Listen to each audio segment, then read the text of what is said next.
phones here in the past on my channel with the Galaxy Fold and the Flex 5, but both of those were kind of like folding tablets, and this guy, well, it's more like a folding phone.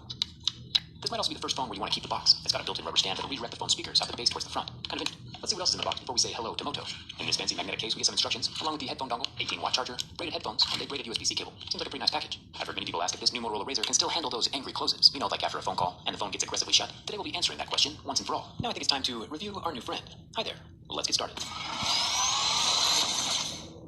Now, the thing I like most about this Motorola Razr is the form factor. When it's open, it takes up just about as much space as my Note 10 Plus, which I'd say is a pretty common phone size these days. But the Motorola Razr has the ability to fold in half, and quite literally take up half the space when it's shut. It's a form factor that actually makes sense. Taking a close look at the hinge of the new Razr, we can see some exposed gear-looking things along the side. These don't actually spin like we saw in the Galaxy Fold. These teeth just keep the two sides, both left and right, folding at the same speed, so one side doesn't fold quicker than the other. The paper-thin screen lifts away from the phone body as it starts shutting, and you can quite literally see the light shining through the components. At first glance, this does seem kind of sketchy, but it still feels pretty solid, even if the screen lifting off is slightly unnerving. The bottom edge of the screen tucks a little bit into the base of the phone as it slides down, to compensate for that crease-free fold in the center. There are no folding lines in the center of the screen like we saw in the Galaxy Fold. Motorola did say on their website that this phone is designed with a zero-gap hinge that allows both sides to close perfectly flush to protect the main display. But unfortunately, I still definitely see a gap between the two halves of the phone when it's closed. And I'm not like a dust expert or anything, but dust can still definitely sneak in there. And it's not perfectly flush with a zero gap. Calling it perfectly flush with zero gap is incorrect, at least with my unit.